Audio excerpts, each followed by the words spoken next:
Hi, welcome to Gallego Family TV NZ. In our effort to show you the what do we call hidden gems in Dunedin, we would like to bring you the off-beaten path where commercial tours won't do.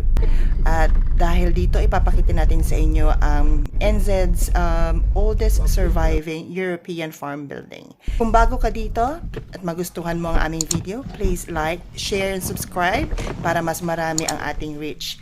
Dun sa mga subscribers din namin, very loyal sa amin, maraming salamat dahil pinapakita nyo sa amin ang inyong walang sawang pagsuporta. Mga tol, nandito tayo sa Matanaka Farm. So they open up to the public para sa viewing kasi ito yung one of the oldest Surviving European farm building. So tara tol, explore natin tong lugar na to.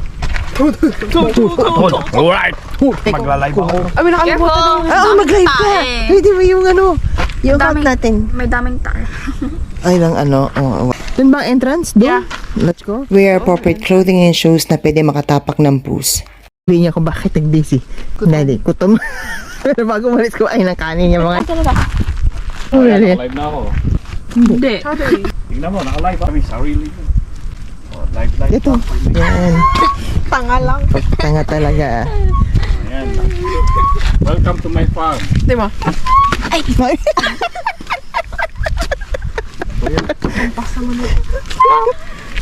Isa-isa lang daw. It is an easy 15 minutes walk from the car park through a private farm to view the farm building. It is worth the visit kasi free naman siya.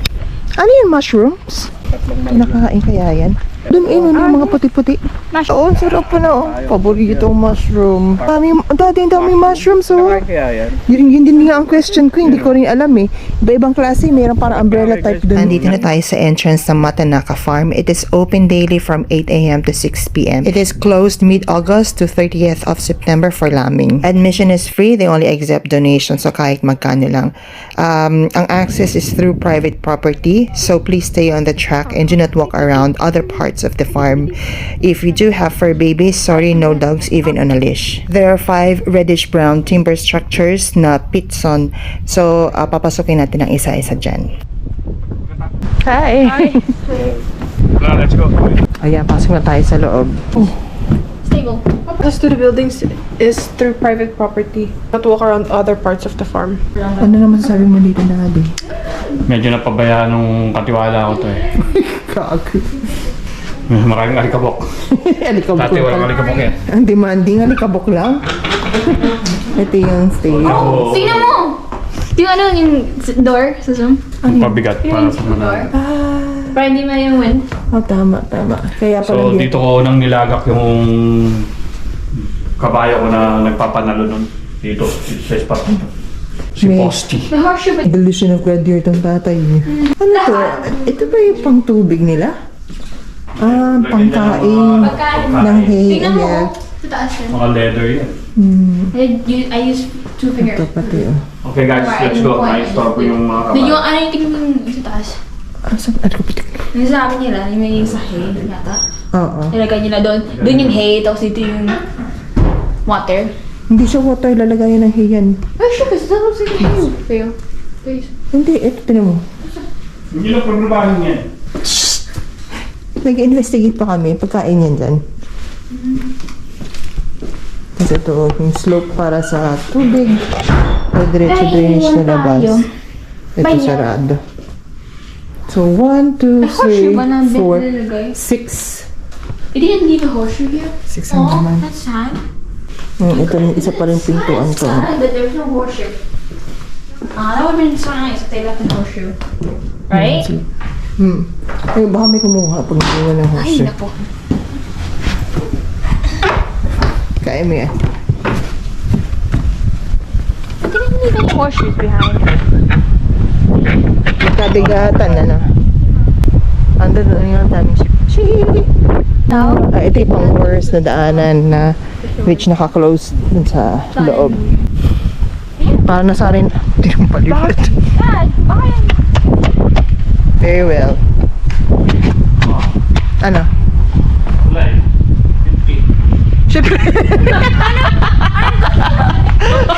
Hello. Hindi, kasi siyempre, iniimbitahan ko sila gamitin nila to. Storage natin yan eh. Maybe Dito tayo sa...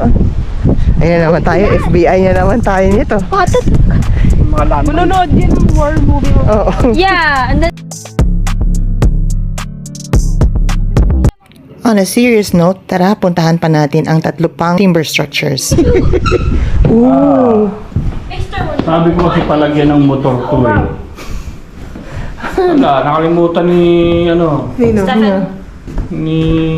Ano? Sino? Mangkanor. Sino? Sino? Ano, So, ano? yung katiwala ko. Sino? Siya rin. Si Pedring. Pedring!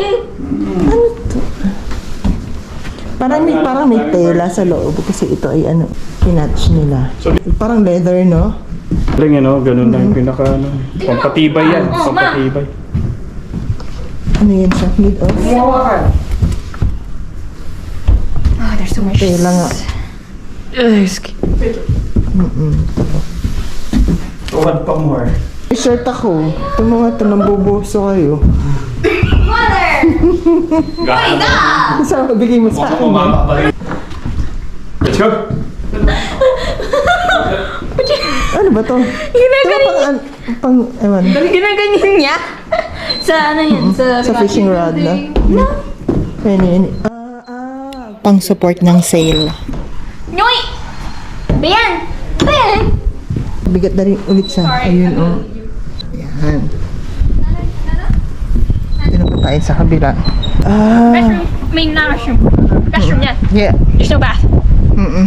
Just Tapos dito ka upo. open the hatch. Boom. Ilan?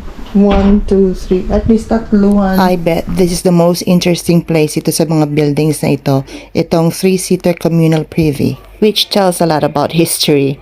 You know what I mean? The farm has a very colorful and interesting story of ownership from shore whaling up to farming. It was founded by Johnny Jones, who is a well-known whaler and trader in the 1840s. He brought his 12 other families from Sydney to settle the farm. It was passed on to the next generation, who then sold it to a buyer. A few years after, it was sold to another buyer again. And now it is owned and operated by Heritage New Zealand. In addition, itong mga buildings na to ay naka-register as Category 1, which means historically outstanding. Napakasimple lang ng kanilang schoolhouse. Back to the present times, dahil may COVID alert pa rin tayo, so follow natin ang COVID restrictions. In fairness, napakaganda ng contrast ng red timber plus yung green fields, tapos isama mo na rin yung blue water sa kabilang side kasi nandoon na Pacific Ocean. Medyo strong ang scent ng organic matter dito kasi livestock farm to. Lalo na pag ganitong mahangin kasi itong farm na to ay located high above sa Otago Coast. Kung sa tingin nyo hindi nyo kaya ang strong scent, magtala kayo ng favorite scent nyo or light scent para ma-divert yung pang-amoy nyo doon sa dalhin yung Mga mabango. Alex! Hanggat pinaugasan ng mga plato. Hindi naliligpit ang pinagkainan at mga pinagtulugan nyo. Ligpit nyo muna. Ngayon, naiintindihan nyo na kung bakit ito nag-iigpit sa inyo. Nakita nyo ang mamanahin nyo. Ganyang kalawak. Kaya hindi ako basta-basta pumapayag kung sinong lalaki lang ang magiging karelasyon nyo. Okay? I was Kanya barely ka. listening, sir. Pero papa, Let's go. Oh. Sumasagot ka pa. Wait, no! Private property nga pala to. Huwag tayo mainit. Natin. Sabi ko na nga, bawal tayo dito. Yan o. Maraming salamat, Matanaka Farm Building. Arm wrestling. Hulog ako. May dila. Not only will I lose, but I will also fall. Ano rin yan, tumbang preso. merong ano sila mo, oh. Hard. Kalabaw. Parang merong fairy house. Ano, let's go. Uy, tayo din dumaan kanina. Dito tayo dumaan kanina. Why did you... Dito tayo. Saba tayo madulas. Pero yung sapatos natin eh. Get those, strong...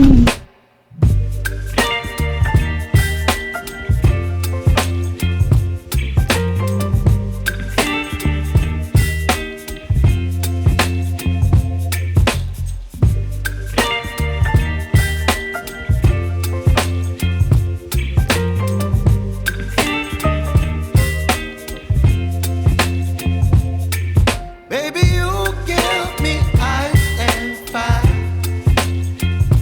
You give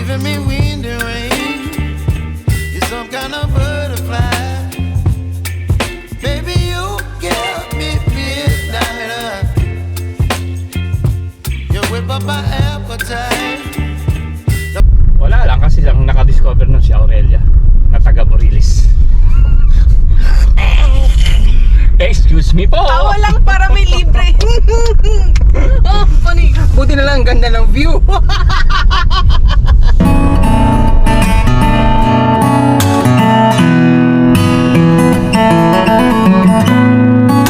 Na ngayon kung bakit nakatingin sila sa atin kanina.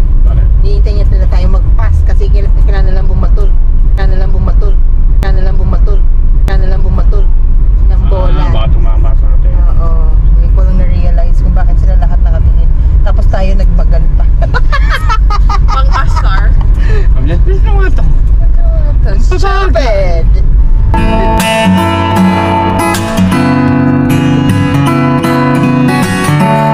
Maraming salamat sa pagsama niyo sa aming muli dito sa Dunedin's Hidden Gems na aming series. Kung nagustuhan niyo ang video nito, please share, like, and subscribe. Thank you!